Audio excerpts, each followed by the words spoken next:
num grupo da família do WhatsApp, surgiu uma super polêmica, uma super discussão.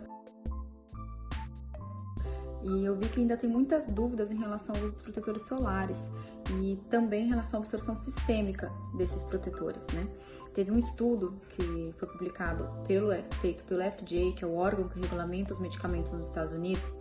Foi feito em 2015, se não me engano, esse estudo, e que observou o quê? Um aumento de 4 componentes que tem nos protetores solares no sangue de pacientes que fizeram uso do protetor.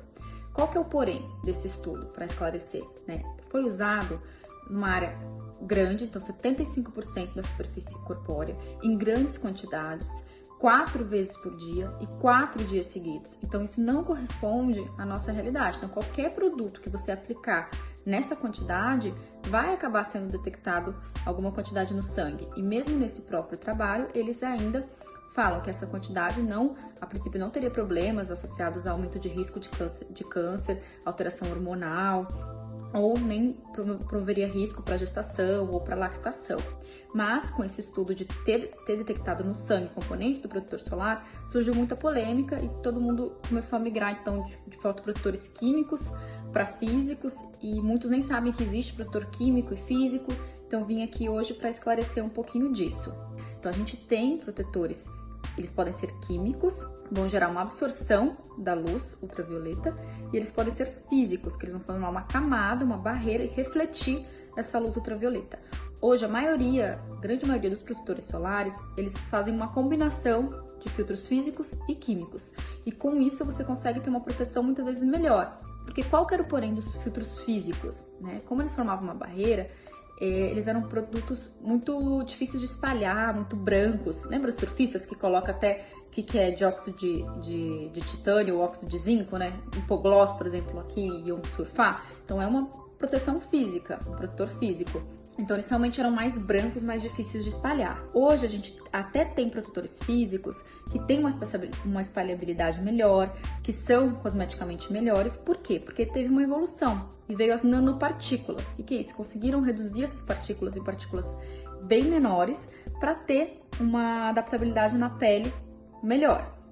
Mas as nanopartículas também são novidades, então são partículas bem menores. A gente não sabe ainda a consequência também no meio ambiente, né? Pode ser que elas são mais difíceis de serem eliminadas e são mais absorvidas, então talvez para os peixes, para os corais, enfim, essas nanopartículas podem trazer mais prejuízo.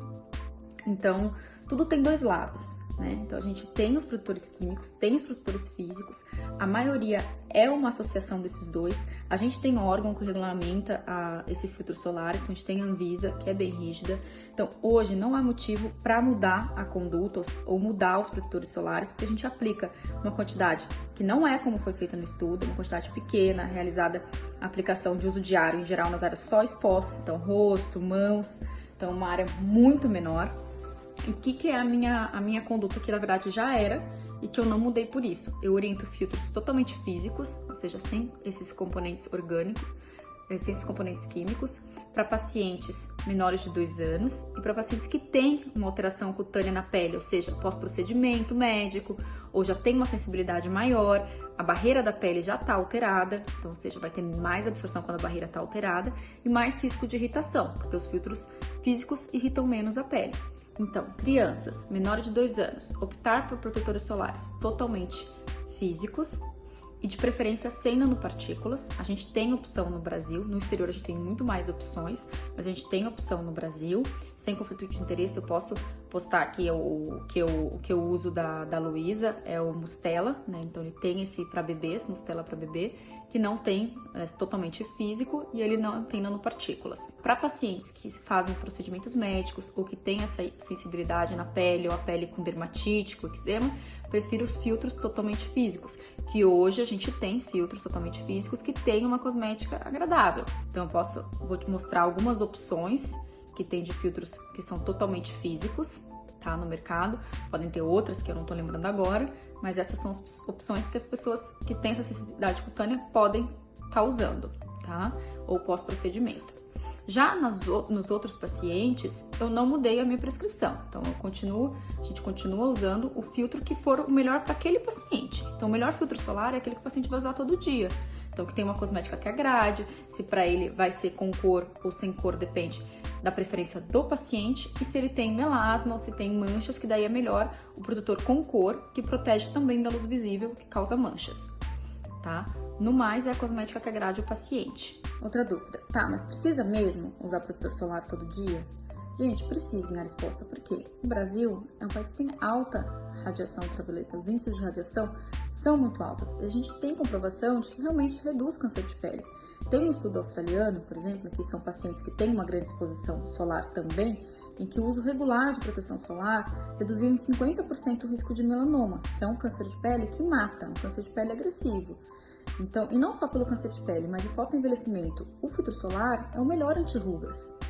Então, eu vou mostrar aí para vocês também a comparação de duas gêmeas que nunca fizeram tratamento estético nenhum. Uma gêmea morava na Austrália, tinha uma alta exposição solar, e a outra na Europa. E dá pra ver muita diferença na pele. E também de um caminhoneiro, que foi publicado no New England, que a gente vê a face, a metade do rosto, que era muito mais exposta por causa da janela, tem muito mais dano. Então tem aquela pele grossa, coriácea, né? E com muito mais rugas. Então o protetor solar vai evitar esse envelhecimento. E para quem não se convenceu ainda, tem gente que fala, então não vou, se é para envelhecimento, não vou usar protetor solar, e vou usar cremes caros, anti-rugas e fazer procedimento médico no consultório. Então aí eu evito e não tem problema, porque câncer de pele não tem um risco, não me exponho tanto, então não vou usar o protetor. Mas, gente, uma informação que talvez muitas pessoas não saibam é que o sol é um dos principais causadores da degradação de colágeno. Se a gente é exposto ao sol, a gente degrada colágeno, além de gerar essas pequenas mutações que aumentam o risco de câncer de pele. E quanto mais colágeno a gente degrada, menos colágeno a gente produz. Por quê? O colágeno, ele tem uma meia-vida de mais ou menos uns 15 anos. Então, aquele colágeno que degradou, aquela fibra, ela fica ali atrapalhando. Porque o fibroblasto, que é a célula que produz colágeno, ela precisa estar esticadinha para trabalhar no seu auge. Então, para ela produzir colágeno da melhor forma possível. Então, se tem muito colágeno fragmentado, o fibroblasto fica murchinho.